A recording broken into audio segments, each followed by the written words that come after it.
네, 앞서 들으신 대로 한국은행이 오늘 하반기 경제 전망을 내놓으면서 관심이 모아졌었던 올해 성장률 전망치를 내렸습니다. 최근에 이런 여러 가지 상황들, 특히 이제 미중 간의 이 무역 전쟁이라든가 국내 뭐 고용 사정 이런 것들을 감안하면 사실은 한국은행이 이 성장률 전망치를 내리지 않았으면 오히려 더 말이 많이 나왔을 법할 정도로 지금 우리 경제 상황은 뭐 일각에서는 뭐 늪에 빠졌다는 얘기를 할 정도 상당히 좀 좋지 않은 게 사실입니다. 오늘 이 얘기를 좀 집중적으로 해보도록 하겠습니다. 결국 중요한 거는 현재 상황에 대해서 이렇다라고 얘기를 하는 것보다도 그러니 앞으로 어떻게 돌파구를 마련할 것이냐, 해결의 실마리를 어디서 찾아야 될 것이냐, 그 단초를 찾아보는 데 의미가 있다고 생각이 듭니다. 오늘 이런 말씀들을 위해서 두 분의 전문가 모셨습니다. 제 왼쪽으로 윤석천 평론가 모셨습니다. 어서 오십시오. 예, 안녕하세요. 제 오른쪽으로는 LG경제연구원 조영무 연구위원 나오셨습니다. 박사님 어서 오십시오. 네, 안녕하세요. 일단은 한국은행 얘기부터 시작을 하시죠. 오늘 한국은행이 성장률 전망치를 내리면서 뭐 여러 가지 얘기를 했습니다만 그 중에서 가장 크게 두 가지를 지적한 게 대외적으로는 이제 역시 미중 간의 이 무역 뭐 전쟁, 뭐 무역 어떤 갈등, 대내적으로는 이제 고용 얘기를 상당히 좀 무게를 많이 들고 했습니다. 그래서 이 얘기부터 좀 해봤으면 좋겠는데 일단 2.9%로 0.1% 포인트 내렸단 말이에요. 네네네. 이게 의미가 어떻게 있다고 봐야 될까요? 사실은 그 한은 총재께서 하신 말씀이 있어요. 잠재 성장률 정도의 성장률은 유지를 할 거다라고 얘기를 했거든요. 근데 사실 뭐 경제학에서 잠재 성장률을 갖다가 정확히 얼마다라고 추산하는 건 굉장히 어렵습니다. 그러니까요. 다만 잠재 성장률하고 그 실질 성장률하고의 차이가 그게 플러스 쪽으로 가든 마이너스 쪽으로 가든 문제가 돼요. 가령 그 실질 성장률, 잠재 성장률이 확 올라간다고 하더라도 네. 잠재 성장률이라는 결국 가용할 수 있는 자원 전부, 가령 그게 노동이 됐든 아니면 자본이 됐든을 갖다가 전부 다 동원했을 때 인플레이션을 유발시키지 않으면서 달성 가능한 그게 바로 잠재 성장률이라는 개념이거든요. 근데 실질 성장률이 잠재 성장률을 확 웃돌게 되면은 이론적으로는 경험적으로 보게 되면 보통 다음 얼마 안 있다가 침체가 옵니다. 왜 그러냐면 미래의 가용 자원을 미리 다 끌었었기 그렇죠. 때문에 그래요. 오버했던 거죠. 쉽게 말하면. 그래서 이론적으로 본다고 하게 되면은 사실 제가 주목하는 거는 우리는 뭐 3% 성장이 굉장히 큰 어떤 엄청난 의미를 부여하고 있는데 사실 그 잠재 성장률 집계치가 전망치가 정확하다고 한다면은 뭐 이론적으로 합리적이라고 한다면 그 수준으로 따라서 간다는 건 그렇게 나쁜 싸이라고 볼 수는 없지 않냐 개인적으로 그렇게 생각을 합니다. 0.1%포인트 내렸다. 말씀하신 대로라면 그 수치에 대해서 너무 연연할 필요는 없지 않겠느냐. 그 말씀이 되는 건데. 일각에서는 근데 하향한 것 자체가 일종의 이제 어떻게 보면 시작이다. 그러니까 앞으로 수정 전망은 또 얼마든지 내놓을 수 있는 거 아니겠습니까? 지금 돌아가는 상황, 특히 이제 미중 간의 무역 갈등 문제가 우리 경제에 미치는 영향이 아직은 뭐 그렇게 눈에 띄게 두드러진 상황이 아니기 때문에 향후에 계속해서 지금 현재 2,500달러까지 나오는데 지금 얘기 나오는 대로 5천억 달러까지 할 경우에는 당연히 수출에 미치는 영향이 점점 커질 테니 그 여파가 2.9%가 문제가 아니라 그 이하로도 갈 수 있지 않게 이런 우려도 나오거든요.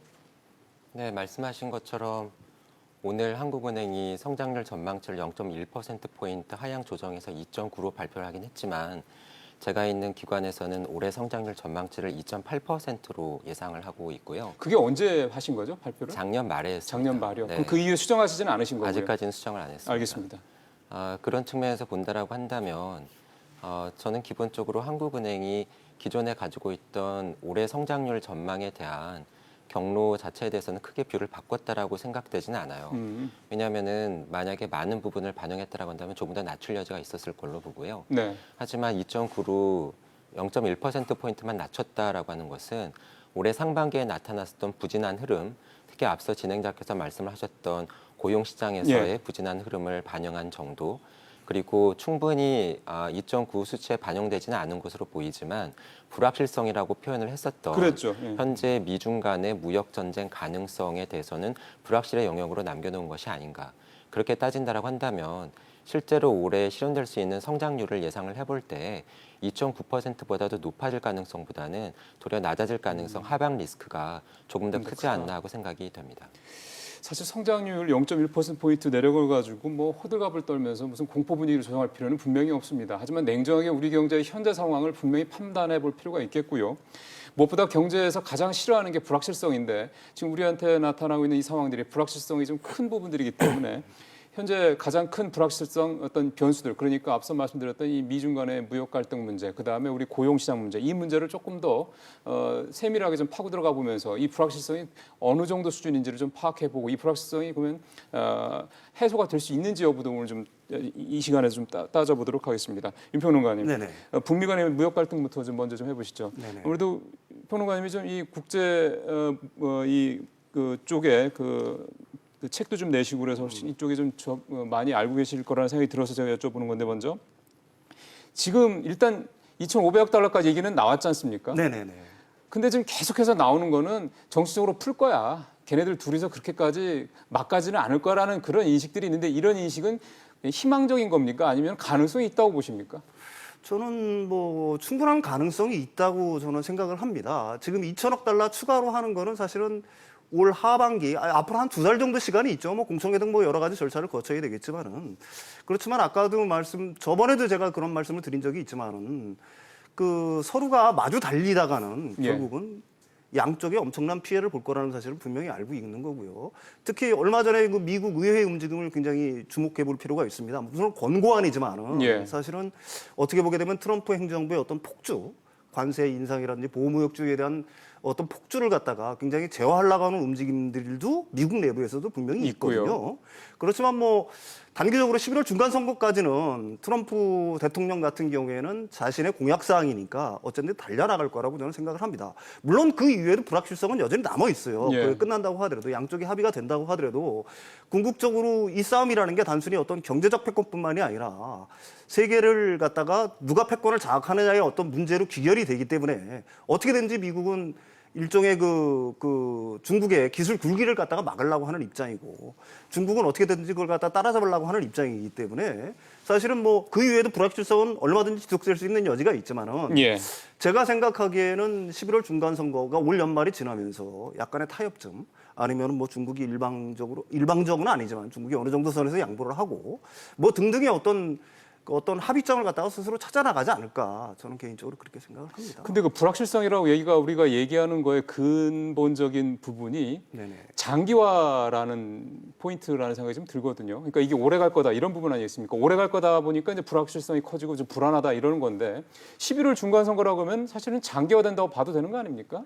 뭐 11월 중간 선거라고 하게 되면 그러니까 올해 말까지는 어떻게 보게 그러니까요. 되면 계속해서 지속될 수 있는 여지가 있다고 봐야 되는 거고요. 뭐 그 이유가 지나면은 아까도 말씀드렸듯이 미국 자체 내에서도 이게 얼마나 자국 경제라든지 아니면 세계 경제에 엄청난 피해가 갈 거라는 걸 갖다가 대부분의 그 이코노미스트들이라든지 아니면 관료들이라든지 정치인들이 대부분 알고 있는 사실입니다. 예. 따라서 그 부분에 대한 제어는 분명히 들어가겠죠. 그게 어떤 형식이 되든지. 예. 지금은 권고안 수준이지만 그걸 갖다가 법안으로 만들 수 있는 개연성도 충분히 있고요. 네네. 따라서 그 부분은 뭐 일부분만 아주 일정 부분만 남겨놓고 가령 뭐 그 중국의 기술 굴기를 갖다가 안전히 제어하는 쪽에서의 그런 어떤 일정 부분은 남겨놓고 나머지 부분들에 가서는 조금씩 완화되는 수술로 가지 않을까 그렇게 생각을 합니다. 근데 지금 일단은 미국이 2천억 달러 추가로 관세를 부과하겠다 그 규모에 대해서 추가로 관세를 부과했다는 얘기가 나온 다음에 아직 중국에서 추가적으로 보복 조치가 나오지는 않았죠. 네. 공식적으로는요. 네. 근데 그럼 중국이 왜 바로 지난번에 그 340억 달러 얘기 나올 때는 바로 이렇게 보복 조치를 내는데 이번에는 뜸을 들이는 이유가 뭘까 돼서 궁금증이 좀 생기는 것 같습니다. 주신 질문에 대한 답부터 먼저 드리면은요. 예. 저는 기본적으로 중국은 미국에 궁극적으로 끝까지 맞설 수는 없다라는 생각을 가지고 있다고 봅니다. 왜요? 중국 지도부 안에서 일종의 컨센서스로 알려진 그런 말이 있는데요. 예, 예. 중국이 미국을 이길 수 없는 101가지 이유라고 하는 말들이 회자된다고 하거든요. 한 가지 네, 이유요. 근데 그러한 말을 미국에서 만들어낸 것이 아니라 중국 지도부에서 만들어내서 아, 그게 회자가 그래요? 되고 있고 그것은 등소평 이후로 중국에서 지속적으로 중요한 시책으로 추진되고 있는 미국과는 궁극적으로 맞서는 것은 조심하자라고 하는 컨센서스는 있다라고 봅니다. 그런 면에서 보면 종착점은 그러니까 최종적인 모양새는 중국이 미국에 대해서 상당 부분 양보하는 그러한 모양새의 타협이 이루어질 가능성이 있지만 그 과정이 상당히 쉽지 않고 오래 걸릴 것으로 저는 예상을 하는데요. 그 이유가 예. 지난해 미국이 기록한 무역수지 적자가 약 8천억 달러 정도 되는데 예. 그것의 절반 정도인 4천억 달러를 중국에 대해서만 기록을 한 겁니다. 그러니까 중국 비중이 예. 크긴 크군요. 거의 절반 정도에 육박을 하고 있고요. 예. 그렇다 보니까는 미국의 무역수지 적자 개선을 위해서는 중국의 비중이 절대적인 상황이고 특히 더 중요한 것은 결국 키는 트럼프가 쥐고 있는데 예. 어느 정도 선에서 트럼프가 만족을 할 것인지 현재로서는 예단하기가 매우 어려운 것으로 보여집니다. 단순히 무역수지 적자 규모의 축소뿐만이 아니라 가령 지적재산권 문제의 그렇죠. 해결이라든가 예, 그게 좀 또는 크죠. 예. 중국이 키우고 있는 핵심 기술에 대해서 그 성장세를 꺾고 놓는 것이라든가 미국이 매우 원하고 있는 중국의 금융시장 개방 확대라든가 또는 위안화 절상과 같은 다양한 카드들을 꺼내들 여지가 여전히 있기 때문이죠. 네. 물론 향후 며칠 빠르면 뭐 몇 주 안에라도 미중 간의 타협이라든가 화해 분위기가 조성될 수 있겠지만 저는 그것은 어떻게 보면은 계속되는 진행형 중에 한 과정일 것으로 생각을 하고요. 그러니까 그 등락 중에 하나일 그렇죠. 뿐이다. 그 이런 단적인 거죠. 예가 우리나라의 사례를 보더라도 미국과의 FTA 재협상을 마무리 지으면 그 이후에 추가적인 요구가 없을 것이라고 예상하는 견해들이 꽤 있었음에도 불구하고 그렇지 않았죠. 예, 재협상이 이루어진 다음에도 예. 개별 품목들에 대해서 예. 관세라든가 세이프가드 쪽에서 여전히 공세가 계속되었거든요. 예. 유사한 상황이 중국에서도 반복될 가능성이 있다고 봅니다. 그러니까 어쩌면 이제 우리가 그 FTA만 놓고 보더라도 그 뭐 FTA도 그렇습니다만 철강도 그랬고 이런 부분들만 변론하더라도 해줄 것처럼 하고 어느 정도 수위를 올라오면은 다시 이제 또 뭘 또 요구하고 또 요구하고 이런 식으로 해서 계속해서 이제 어떻게 보면 좀 말려 들어가게 만드는 그런 협상 전략을 지금 계속 추구하고 있는데 미중 간의 이 무역 갈등도 그런 측면에서 좀 볼 필요가 있다. 근데 앞서 이제 우리 임평론가님도 이제 11월 중간 선거 즈음쯤 되면 어느 정도 정리가 되지 않겠냐 이런 이제 견해를 피력을 하셨는데 조 박사님이 보시기에도 그 대략적인 시점이 왜냐하면 이 시점이 중요한 게 불확실성을 어느 정도까지 가느냐라는 부분에 중요한 그 분기점이 시점일 거라고 보기 때문에 그런 건데 이게 네. 역시 그 정도 수준이면 될 거라고 보십니까? 말씀하신 11월 미국의 중간 선거는 상당히 중요한 이벤트가 될 것은 분명해 보입니다. 예. 왜냐하면은 그 선거를 앞두고 트럼프가 불리하다라고 느낀다라고 한다면 자국 내에서의 여론을 호전시키기 위해서 네. 중국에 대한 공세를 더욱 강화할 가능성이 있기 때문이죠. 그런데 그렇다고 해서 중간 선거가 끝났다고 해서 과연 트럼프가 중국에 대한 공세를 중단할 것인가? 그것은 낙관하기는 어렵다라고 봅니다. 어쩌면 이 불확실성의 근본 원인은 트럼프군요. 도대체 종잡을 수가 없는 그런 결정을 내리다 보니까 이 불확실성이 거기서는 나온 거라고 좀 볼 수가 있겠는데 중국 측의 대응 과정을 보면서 하나 조금 저는 이상하게 느꼈던 게 대놓고 이제 미국에 대해서 하는 게 아니라 지난번에 지준율을 내린 걸 가지고 이제 얘기들이 많더군요. 네. 중국이 왜 이 시점에 지준율을 내렸을까? 지준율을 내린 이유는 뭐고? 그게 도대체 미국과의 무역 갈등에서 노리는 효과는 뭐고? 근데 그게 비단 미국한테 영향을 미치는 게 아니라 그게 중국이라는 큰 나라와 관련돼서 뭐 특히 이제 우리나라 같은 경우도 그 여파가 올 수밖에 없다 이런 지적들이 많아서 그런데요. 이게 사실 좀 쉬운 얘기는 아닌 것 같습니다. 네. 왜냐하면 동떨어진 얘기 같이 들리기 때문에 그런데 네. 왜 중국의 지준율이나가 통상 이 통상 갈등도 그렇고 우리 경제에도 영향을 미치는지 좀 설명을 좀 쉽게 좀 해주셨으면 좋겠어요. 앞서 말씀드린 것처럼 아마 지금도 그렇지만 앞으로 미국에 대해서 중국이 수출하기는 계속 어려워질 겁니다. 중국은 경제의 체질 개선을 시도하고는 있지만 여전히 수출 제조업 중심의 국가이고요. 예. 그렇다 보니까 수출이 위축되게 되면은 중국 전체의 경기가 둔화되는 것은 불가피할 것으로 예상이 됩니다. 예. 특히 막대한 부채를 가지고 있는 기업 사이드 쪽의 부담을 감안을 하면 금융 쪽에서 생기는 부담에 대해서 선제적으로 대응할 필요가 있었던 것으로 보여지고요. 네. 그런 면에서 지급 준비율을 인하한다라고 하는 것은 중국 통화 당국으로서는 이러한 경제에 미칠 충격에 대해서 미리 대응하는 차원의 장치였다라고 해석을 할 수가 있겠죠. 네. 결국은 경기 급락을 막기 위한 장치였지만 사실은 외환시장에서 그 결과로 나타나고 있는 것은 중국이 결과적으로 돈을 더 많이 풀게 되는 푸는 상황이기 거죠. 때문에 예. 중국 돈인 위안화의 가치가 떨어지는 떨어지는 현상이 거고요. 나타나고 있고요. 예. 외환시장에서 중국 돈 위안화와 상당히 밀접한 동조화 움직임을 보였던 우리 돈 원화의 가치도 떨어지는 결과를 초래를 한 것으로 보여집니다. 그러니까 최근 들어서 주식시장을 중심으로 우리 국내 금융시장에서 나타나고 있는 패턴은 네. 원화의 가치가 떨어지게 되면 외국인 투자자들이 국내에 투자했었을 때 투자 기대 수익률을 낮추는 요인으로 그렇죠. 작용을 하면서 네. 증시를 중심으로 해서 외국인 자금이 빠져나가는 중요한 요인이 되고 있고요. 위안화 가치가 떨어지면서 원화 가치가 떨어지고 증시를 중심으로 외국인 자금이 빠져나가면서 우리 주가가 떨어지는 이런 악순환을 불러일으키는 중요한 요인이 되고 있는 것으로 보여집니다. 지금 그 빠져나가는 그 정도가 조 박사 보시기에는 심각한 수준이다. 아직 그 정도까지는 아닌데 일단은 소위 말해서 예의주시해야 된다. 이렇게 둘 중에 어느 쪽으로 판단이 되죠? 예전에 비해서 주식시장을 중심으로 특히 6월 이후에 외국인 자금이 많이 빠져나간 것은 사실이고요. 하지만 3월부터 미국보다도 우리 정책금리가 낮아지는 정책금리 역전 현상이 발생했음에도 불구하고 외국인 자금 전체적으로 보면 5월까지는 계속해서 외국인 자금이 들어오는 유입세를 유지를 했습니다. 예. 하지만 앞서 말씀드린 상황 변화 때문에 6월에는 증시를 중심으로 외국인 자금이 많이 나가고 있고요. 그것이 결과적으로는 국내 금융시장에서 주가가 떨어지고 예. 그리고 시중금리가 올라간 요인으로 작용하고 있는 것으로 보여지고요. 예. 그러한 면에서 살펴보면은 국내 금융시장에는 부담으로 작용을 하고 있지만 그렇다고 해서 아르헨티나나 터키와 같은 취약 신흥국들처럼 네. 우리가 외환위기를 걱정해야 될 상황은 아니다. 왜냐하면 외환 보유고가 4천억 달러를 넘었으니까요. 외채 구조가 개선이 되었고 예. 줄어들 것으로 예상이 되지만 올해도 역시 큰 규모의 경상수지 흑자를 기록할 것으로 전망되고 있기 때문입니다. 여튼 이 미중 간의 이 갈등에 따른 불안감은 그렇게 쉽게 해소가 되기는 현재 상황으로 봤을 때는 조금 이르다, 판단이 이르다 이렇게 좀 결론을 내려야 될 것 같습니다. 오늘 한국은행이 경제 성장을 전망치를 내리면서 또 하나 대내적인 변수로 가장 무게를 두었던 이게 바로 이제 고용 문제입니다. 지난번에 6월달 고용 상황이 나왔는데 여전히 좋지는 않습니다. 물론 지난 5월에 7만 2천 명보다는 뭐 늘었죠. 10만 명이 좀 넘었으니까. 근데 5개월 연속 계속 10만 명대 취업자 수 증가밖에 좀 되지 않고 있기 때문에 금융위기 가장 나쁜 상황이 지속이 되고 있습니다.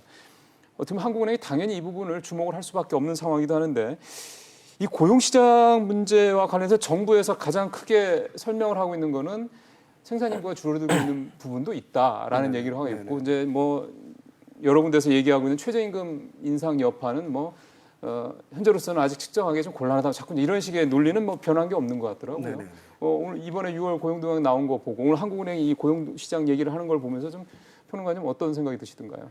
일단은 그 생산 가능 인구가 감소한다는 거는 굉장히 중요한 변수라고 저는 개인적으로 생각을 합니다. 네. 일단 정부가 정책 목표를 너무 높게 세웠어요.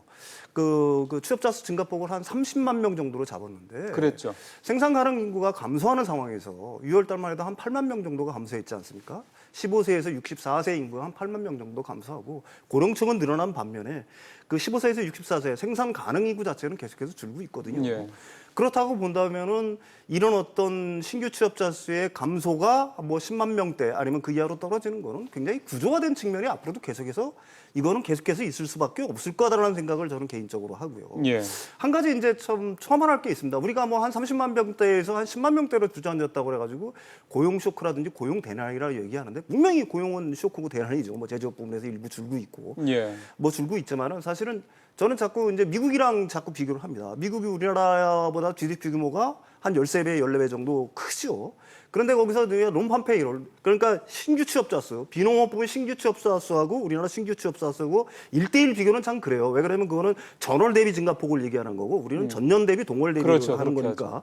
약간 차이는 있지만 거기가 보통 20만 명대면 굉장히 양호한 수준이라고 얘기를 하는 거예요. 신규 취업자 수 예, 비농업 예, 부분에서. 전년 대비 전월 대비 한 20만 명 정도 증가했다라고 한다면 그럼 한국 측의 어떤 고용시장 규모로 봐가지고 이게 과연 어느 정도가 적정한가를 갖다가 정부 사이드에서는 정부 측에서 미리 생각을 했었어야 됐고 그다음에 아까도 말씀드린 인구 오너스 시대입니다. 생산 가능 인구는 자꾸 줄 수밖에 없어요. 뭐 지금 저출산 문제가 예, 심각하니까요. 저출산 문제가 심각하고 사실은 계속해서 고령 인구로 자꾸 편입되고 네. 그러니까 은퇴하는 인구들 계속되고 64세 이상으로 계속 편입되는 상황에서 과연 신규 취업자 수가 과거처럼 30만 명대를 유지할 수 있을 것이냐는 거는 개인적으로 의문의 여지가 있는 거고요. 좀 내려야 될 거라고 봅니다. 오늘 사실 한국은행도 취업자 수 증가치를 조금 내리기는 했습니다만 뭐 글쎄요. 그 부분에 대해서 이제 지금 말씀하신 대로 생산 가능 인구가 줄어드는 거라고 이제 일각에서는 자꾸 이제 정부에서 대책을 내놓지를 못하니까 변명한다라는 식으로 이렇게 논리를 펴는 것도 있긴 한데 어쨌든 기본적으로 저수자 문제가 우리의 가장 심각한 문제 중에 하나이라는 점을 감안하면 생산 가능 인구가 줄어든다는 점, 이것도 좀 불가피할 수밖에 없는 부분이기도 하고, 조 박사님께서 보시기에는 이번 고용시장 동향, 최근에 일련의 고용시장을 보면서 어느 부분이 제일 좀 우려스러운 대목이라고 보세요? 우선 뉴스에 제일 크게 많이 나오는 것은 말씀하신 취업자 증가 수죠. 그렇죠. 취업자 증가 수는 지난해 같은 달 대비 가령 지난해 같은 달에 취업자 수가 2천만 명이었는데 이달 말에 취업자 수가 뭐 2,010만 명이면 10만 명 취업자가 늘었다 이런 식으로 그렇죠. 집계를 하거든요. 그러면서 보면은 이번 6월 고용 동향은 사실은 분명히 우려스러운 게 사실입니다. 왜냐하면 지난해 6월에 취업자가 상당히 부진했기 때문에 어느 정도 수준만 유지해도 상당폭 늘어날 여지가 있었음에도 불구하고 10만 명대 수준을 유지했다라고 하는 것은 사실은 부진한 것으로 볼 수밖에 없는 것 같고요. 이러한 숫자 자체 측면에서 보더라도 과거에 우리나라에서 취업 시장이 양호했던 때에는 전년 동월 대비 취업자 수 증가가 30만 명대, 40만 명대 가까이 간 적도 있어요. 저도 기억이 납니다. 예, 그런 면에서 보면은 이 수치 자체는 부진하다라고 하는 것은 뭐 다르게 표현하기는 조금 어려운 것 같고요. 더 저희가 주목해야 되는 것은 사실은 이 몇십만 명이라고 하는 전체적인 숫자보다도 그 내용 같습니다. 어떤 부분을 보시는 거예요? 예, 우선 안정적이고 질이 좋은 고임금의 일자리라고 하는 것이 우리나라 경제 같은 경우에 여전히 제조업인데요. 그렇죠. 제조업 쪽에서의 취업자 수가 줄고 있고요. 석 달째 줄었더라고요. 네, 그리고 전반적으로 볼 때 민간 쪽에서의 취업자 한마디로 일자리 창출이 매우 부진합니다. 건설업 쪽에서도 부진하고요. 예. 그리고 모두들 최저임금 인상의 영향을 받고 있다라고 이야기를 하는 도소매업 그리고 음식 숙박 서비스업 예, 예. 쪽에서는 오랫동안 지금 취업자 수가 줄고 있고요. 예, 예. 거의 유일하게 취업자가 늘고 있는 부분이 정부가 돈을 걷어서 재정 지출을 통해서 부양을 하고 있는 공공 서비스라든가 복지, 그렇더라고요. 부양 이런 쪽에서 예. 늘고 있다라고 하는 점이고요. 이와 함께 저는 올해 전반적으로 특히 하반기 이후에 걱정되는 부분이 우리나라의 자영업 부문인데 예. 자영업 부문의 어려움이 고용시장 통계에서도 고스란히 나타나고 있는 것 같습니다. 어떤 면을 보면 됩니까? 예, 우선 최저임금이 오르면서 고용하고 있던 분들을 유지하기가 어려워지는 영향을 반영하는 것일 수 있는데 임시직이나 일용직 고용자 수가 줄고 있고요. 반면에 월급은 주지 않으면서 그냥 가족들이 와서 일하는 무급가족 종사자의 수는 늘고 있고요. 자영업자 중에서. 그렇죠. 예. 자영업자 안에서 고용되고 있는 사람들입니다. 그러면서도 전체적인 자영업자의 수는 줄고 있어요. 이것은 어떻게 보면 창업보다도 폐업이 더 많을 가능성을 의미를 그렇죠. 한다라고 하는 점에서 최근에 어려운 국내 내수 소비 시장, 특히 자영업자들의 상황이 최근에 발표된 고용 통계에도 반영되고 있는 것이 아닌가 하고 생각이 됩니다. 근데 지금 저희 표에서도 좀 보여드리고 있습니다. 근데 자영업자, 우리 흔히 얘기하는 이제 개인 사업자들이죠. 대출은 굉장히 늘고 있단 말이에요. 네. 그래서 정부에서도 규제를 하겠다고 나서는 정도고. 근데 지금 말씀하신 대로 자영업자들이 계속 줄고 있고 그만큼 상황이 안 좋다라고 하는데 대출은 늘고 있다. 그럼 대출을 조인다. 그럼 결국 이 자영업자들이 뭐 폐업을 하거나 아니면은 계속 이 업체를 영위를 하기 위해서 운영을 계속하기 위해서 뭐 다른 데 가서 뭐 금리가 더 센 뭐 저축은행이라든가 대부업체 같은 데 가서 돈을 빌릴 수밖에 없지 않을까 생각이 들거든요. 그럼 악순환이 더 깊어지는 거 아닌가 싶습니다. 그렇습니다. 말씀하신 것처럼 은행권 중심으로 주택담보대출을 중심으로 그리고 그것이 확산되면서 가계 대출을 중심으로 해서 대출 규제가 강화되어 왔고요. 그러한 것 때문에 말씀하신 것처럼 동일한 가게가 사업을 하고 있을 때 은행에 가서 주민등록번호로 대출을 받으면 가계대출로 잡히지만 사업자 등록번호로 대출을 받으면 중소기업 대출로 잡히거든요. 맞아요. 예. 그렇다 보니까 그러한 영향으로 지난해 그리고 올해 봄까지도 자영업자 대출이 매우 큰 폭으로 증가를 해왔고요. 이러한 뉴스가 계속해서 발표가 되면서 금융감독당국이 여기에 대응을 하면서 예. 최근에 RTI와 같은 새로운 대출 규제가 도입이 되면서 자영업자들마저도 이제 대출을 받기가 상당히 어려워진 거죠. 영업이 잘 안 되고 인건비 부담이 늘어나고 임대료는 오르는데 대출을 받기는 어려워지고 그러한 가운데서 대출 금리까지도 올라간다라고 한다면 상당히 어려운 상황을 맞을 가능성이 있다라고 봅니다. 오늘 저희 앞에 뉴스 부분에서 그 소상공인연합회 같은 자영업자들, 영세 자영업자들이 이제 최저임금 받아줄 수 없다 그렇게까지 이제 단체 행동에 나섰다 이런 소식도 전해드렸습니다만 그만큼 상황이 어렵다라는 반증이다라는 생각도 좀 듭니다. 사실은 뭐 저희가 고용이 나쁜 이유에 대해서 오늘 뭐 분석하려고 오늘 두 분을 모셨던 건 아니고 사실 그 원인에 대해서는 워낙 뭐 다양할 테니까 그 부분은 아닌 것 같고요. 결국 이제 지금 이렇게 여러 가지 한국은행이 성장률을 내릴 정도로 우리 경제 상황이 좀 좋지 않다. 그런 대외적인 부분 또 대내적인 부분 이 부분을 살펴본 건데 저는 그래도 좀 돌파구를 좀 찾아봤으면 하는 생각이 듭니다. 뭔가 단초를 좀 잡아야지 해결의 실마리들을 찾아갈 수 있을 것 같다는 생각이 들어서 그런데요. 뭐 시간이 많지 않기 때문에 두 분한테 한 말씀씩 좀 길지 않게 좀 들었으면 좋겠습니다. 먼저 우리 평론가님께서 보시기에 어떤 부분에서 우리가 좀 이 부분에서 실마리를 좀 잡아가야 될까요? 지금은 고용시장 자체가 저는 구조적 변화를 겪고 있다고 생각을 합니다. 이번에 고용률 변화에서 아주 유심하게 봐야 될 거는 굉장히 제가 쇼크를 먹었던 거는 40세에서 49세 우리나라의 중추적인 예. 제일 활동을 많이 하고 열심히 활동해야 될 그쪽의 고용률만 유난히 준 거예요. 그래서 고용률 전체가 0.1%포인트 떨어졌는데 다른 연령대는 다 고용률이 올랐는데 40에서 49세가 그 핵심 인력 자체의 고용률이 확 떨어졌거든요. 예. 이 부분이 의미하는 거는 제가 생각하기는 그렇습니다. 양질의 일자리들, 제조업을 중심으로 한 그나마의 그러게요. 양질의 일자리들, 일 자체가 조금씩 줄고 있는 거 아니냐. 이건 굉장히 중요한 의미를 갖고 있는 거고. 예. 또 자영업자들이 계속 힘들고 어려운 것들도 역시 저는 고용시장의 어떤 변화의 어떤 한 물결이다. 그래서 정부가 어떤 단기적인 대책으로 이 어떤 구조 자체를 갖다가 어떤 대책으로 막을 수는 분명히 있긴 있겠죠. 가령 뭐 건설 부분을 갖다 확 일으켜가지고 아니면은 뭐 저기 그 노인들이라든지 저소득층을 대상으로 하는 공공 일자리를 갖다가 과거 정권처럼 확 늘리면은 단기적으로는 취업자 수를 증가시킬 수 있겠지만은 그게 과연 양질의 일자리가 될 거냐라는 건 그렇죠. 의문의 여지가 있는 거예요. 따라서 양질의 일자리를 장기적인 관점에서 단기적인 어떤 이런 어떤 지표에 자꾸 뭐 울고 웃고 할 게 아니라 좀 구조적인 측면에서 장기적인 대책을 마련해야 되는 거 아니냐. 거기에는 물론 뭐 양질의 일자리를 만드는데 어떤 혁신 선장도 있을 거예요. 예. 이것도 물론 단기적으로 해결되지 않는 부분입니다. 그렇지만은 한국의 고용시장의 구조를 바꾸는데 특히 양질의 일자리를 만드는데 어떤 장기적인 중장기적인 대책을 갖고서 거기에 진력을 하지 않는 이상 사실 아주 장기적인 관점에서 놓고 봤을 때 이런 어떤 고용시장의 쇼크라든지 한국 경제의 어려움은 계속해서 가중될 수밖에 없지 않느냐 그런 생각을 합니다. 구조적인 부분에 손을 대지 않을 경우 결국 이제 미봉책에 갇힐 가능성이 크다라는 말씀이 되겠네요. 마지막으로 우리 조 박사님께서도 어디서 좀 우리가 좀 실마리를 찾아봐야 될까요? 중장기적으로 한계 상황을 맞고 있는 산업에서의 재편 움직임이라던가 생산성을 높이기 위한 노동시장 개혁이나 제도 개선 이런 것들은 당연히 해야 되는 거고요. 예. 하지만 그것은 분명히 단기적인 경기 대응 정책은 아니기 때문에 그런 면에서 보면은 사실 할 수 있는 것들이 그렇게 많지는 않은 상황입니다. 그러니까요.